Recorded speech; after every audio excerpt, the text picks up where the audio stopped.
Salut, bienvenue sur Miro Live. On est avec Nina Farrina pour cette nouvelle session. Hi, welcome. Hi, thank you for inviting me.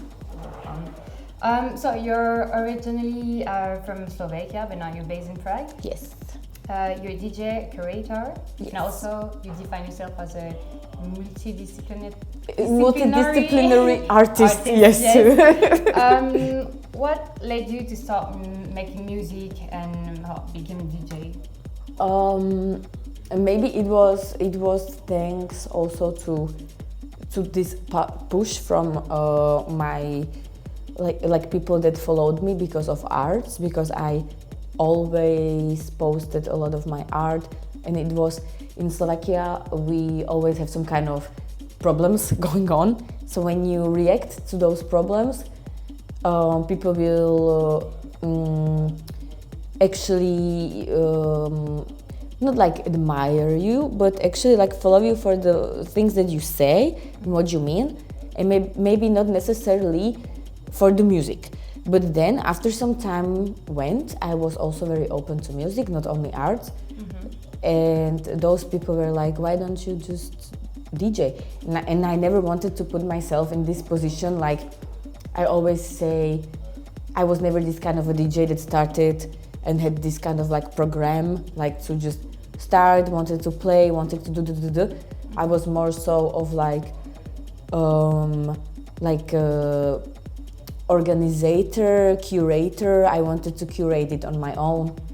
I was never really happy how it was in Slovakia, and then maybe in Prague also. Something was always missing.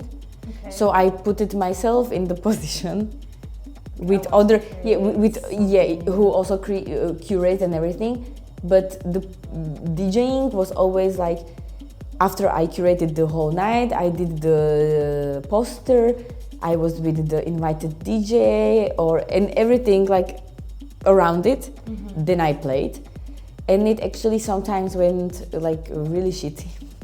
But I never gave up on the idea that I can do it. Like if I can do everything around it, then you can also play. Yes, but I really enjoy the position of being like also curator and also doing it on my own than only being the DJ, because it really it gets you into a position where I don't really see myself or just to be a DJ. Like there is always the pressure to be like producent or like or like do something more, and I feel like this is the real essence of the DJ that does another things also.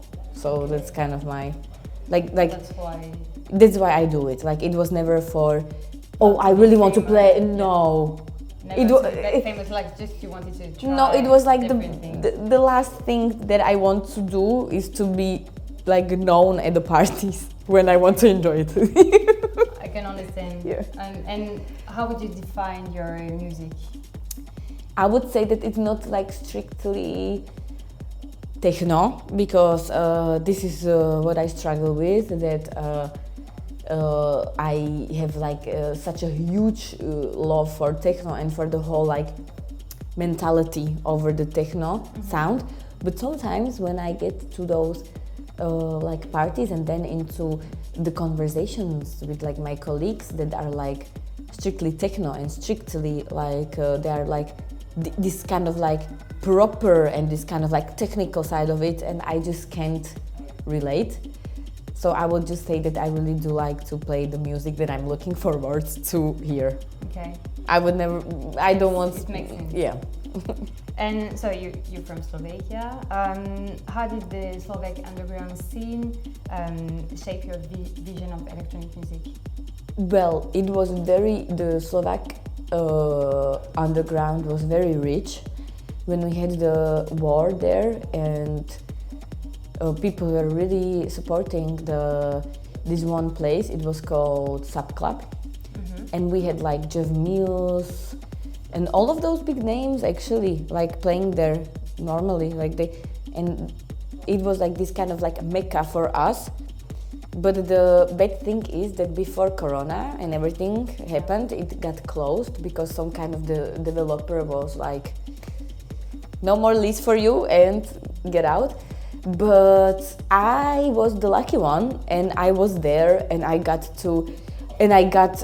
introduced to this kind of music, and it was this kind of music that I could never find anywhere else. I would say only in Georgia, maybe, and in Slovakia. You've been to Georgia? Yes, and it was very familiar to me, like also on the Eastern Bloc, and also like very much ruled by some kind of people that have the vision.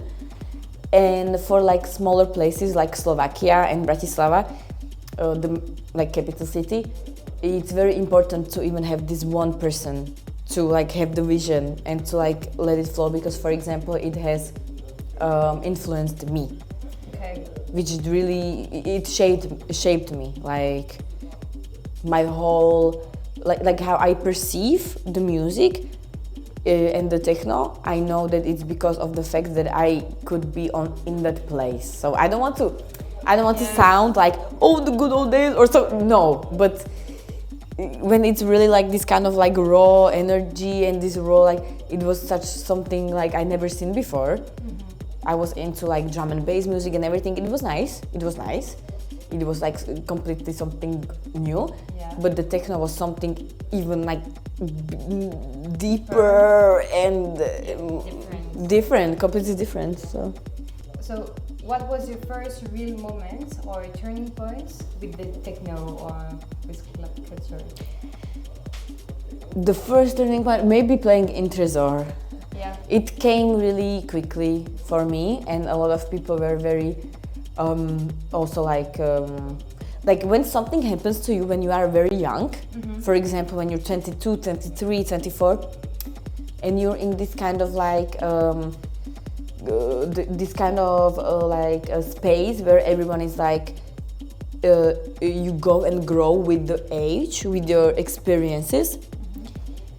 I was like, oh my gosh, maybe I'm not even like I knew that I was there for a reason in that Trezor, and I really loved it. But sometimes because I played in Trezor before I was even inside. It's like I never been there. So the first time. Yes, everything there. first. Okay. So that was the turning point for me when I was like, okay, I should not have this imposter syndrome. I should really take it in myself. And then the second thing was when we were doing in Prague our own party, and I told my friend that was doing this light installation. They are from Slovakia, and they were doing this in Prague, and he was telling me something, and he was like congratulating me, like congratulations, like you went to Trezor and blah blah blah blah. And I was like, yeah, thank you, it's the luck. And he was like, no, like maybe it's not the luck, maybe you actually did something for it. So I would say that this one conversation at our own party, where I finished playing, he told me this, and then the Trezor party, and I was like, okay, like maybe it's the good time for me to actually acknowledge myself and to be like the proper person in this kind of field, you know, like. To accept that you. Yes, just accept it and just yes. And you're here for a reason. Yes, and it's just not the fun. It's just not like luck. No, it's just like it's now your job. And so you said move between deep emotional sounds and much more powerful moments. How do you find this balance in a set? Well, it's very hard for me to find it because sometimes my job is really feeling like a job. Like sometimes you are going somewhere by train, and it's like it has all of these delays and everything, and then you get to a place, and then people are like, I'm a sucker for like dinners and to like get together and just like eat together. And some people don't want to do this. Some people are like, this is a job. Like you have a buyout, €30, buy something and go. So then I buy something for myself in the hotel room, and you are so alone. Yeah. And then you are supposed to play at 4 a.m. and be like, be like, who, like, I'm not really even feeling this kind of energy, you know. So those are the points where I really find it so hard to like even push myself, because it's very hard. I don't know how to play like prepared set. I always play something else. Maybe it's not very good for my kind of work. Maybe I should have some kind of prepared set. But it's okay because it's like yes, but sometimes it just does not land well. I always improvise. I always try to feel the crowd, but I told myself that I will not be romanticizing this whole thing. I will be completely real. It's enough if it's enough for me, if I enjoyed it, and I'm so sorry if no one enjoyed it with me. It's also important what you feel. Yes, in some kind of places it's like this. It's like it just clicks. But to be honest, it's those places where everything is curated for it. Like those are the places where you really have the club that is like has the residence for this sound. Like you really go and expect this sound.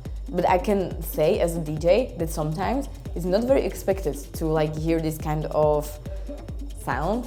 Yeah, so sometimes immersive, psychedelic things are not maybe what everyone wants. But I go there. No, well, it's very hard to adapt. You are just there doing your thing, and then you're like, yeah. And so your residence at F2 in Prague. Yes. What does this residency mean for you in your development as an artist? When I was in Slovakia, I was already doing parties there, but then I moved to Prague, to Czechia, and it's this kind of thing that a lot of people from Slovakia who really want to do their job, like you really want to pursue your kind of job. And if it's something what is like art, music, you can't really stay in Slovakia. You really have to go. And the Prague is like the first place where Slovak people go, and they are like, to be honest, like I feel so much more supported than in Slovakia. Okay, and that was my next question. Like, why did you decide to move to Prague because of that? Yes, it's like this unwritten fucking rule that it's like everyone from Slovakia just moves to Vienna. Okay. Or to Prague. If you want to pursue, yes, like the first thing you want to do when you go to Slovakia is to go somewhere else. You know what I mean? But it's so bad to say it. Like I really want to be like those like hardcore kind of like person. I really love Slovakia. But to be honest, if you have like 10 years to pursue your dream or to your calling, you can't really stay there. Like you will just lose everything. Everything. So in Fuchs, this residency means to me that they really appreciate me and they know that I'm there for a reason, and they know that I can deliver, and I have a very good relationship with them, and we have this good collaboration, which means I deliver, they accept, and we have just good nights together. The nights just come together. Everything is like some of my really best nights are from that place. Yeah. And what do you hope to create through this residency? This is the one thing that I see that in Prague you are going to play, but you are also the curator, and also you are paying the rent. So you rent the whole night. So now it's up to you if you really make it remarkable for other people. So you have to pay and invite people who are making cool light installations. And it's really, when sound and the whole design of the night come together, it's something that you will remember. Like the sound, when it's supported by the lights, it just gives you another dimension. So yes, the vibe, the atmosphere, and we have this, and this is what I will never take for granted, are those people that will sit there behind the booth of the lights, and they are there for 7 hours, 8 hours non-stop doing the lights, and those are the people that should really get the shout out, because we will change as DJs after 2 hours, but they are there, Yeah. and they make it amazing. Also, next thing is that Prague is very like gatekept, which I'm very much. I like it that way. I mean, it's the best. I love it. Like when it's gatekept, good, and it has I'm in the perfect timeline to be experiencing that. So that's best. That yes, if someone is an asshole, everyone knows. We will kick him out. Like goodbye, and everything kind of flows in this kind of very small, very delicate. You really have to be. You can't really think only about yourself, which is sometimes very hard for DJs, because when you are there on the stage, you are like eating it up. Yeah. But in Prague, you really have to see the whole picture, and it's the best for me, at least, because I come also from the art, And so, how would you describe the energy of the city of Prague? Not only the F2, but overall, it's very much calm. It's calm, but at the same time, you have this kind of like, it's like an egg. You'll be like, you need to crack it, like very delicate, crack it and crack it and crack it, and peel it and peel it. Like they will not give you even a chance if you are just there for like make some kind of like money from your party. No, you have to earn their trust, and believe me, it's a long process. A long process. You really have to, but when you earn it, then the best. And so, which clubs or collective in Prague have inspired you the most? I would say cukr. Cukr means sweetener or sugar. Okay. Cukr, it means sugar. And those inspired me so much. And then who inspired? Cukr. I would just say Cukr. Okay. Cukr is, yes. And so you also behind different projects like Bruxa and No Remorse Rave in Prague, and also Clivex in Bratislava. Yes. Can you tell us a little bit more about these projects? Yes, so No Remorse and Bruxa are on the, I would say, those are the best moments now for those two, because we are collaborating with all of the queer people, and for us Slovaks, being queer, like we don't know how to, Slovak people don't know how to put things into words and just to make it nice and to make it like you read it and you're like, oh, like yes, this is it. Because in Slovakia, everyone who is basically queer goes to the club. Like you are just like that's automatic. But now Clivex in Bratislava, it's not happening anymore because of the government and everything. Like it's just shitty. I don't even want to go there. But now in Prague, the best times for Bruxa, also for No Remorse Rave, we will be having our 4th anniversary. So all good. We are inviting a lot of international DJs. They have never been mad about our party, so I guess it's good. But yes, we always try to invite someone. This is what we are standing on, like to invite someone, go to the dinner, make it nice for them. Yes. All nights. Yeah. It's like a series of parties. Yes. Clubs. Yes. Yeah. Always in F2 or in Ankali. Ankali, also in Altenburg, also in Bike, anywhere. And so is also music production also part of your future plans? I had this kind of, I know how my music production will be like, because I know exactly what I want there. I want those kind of like Slovak national sounds there, because Slovakia is so like like no one really knows, and we have very rich culture about music, but last 1 year, 2 years, it was such a high pressure on being a producent that I got I didn't want to do it because everyone is like, when will you start? When will you do it? When, and for me, it's such a big. Like you have too much. It's too much. It's like to be a curator, organizer, host, DJ, graphic designer. Bitch, you name it. Like.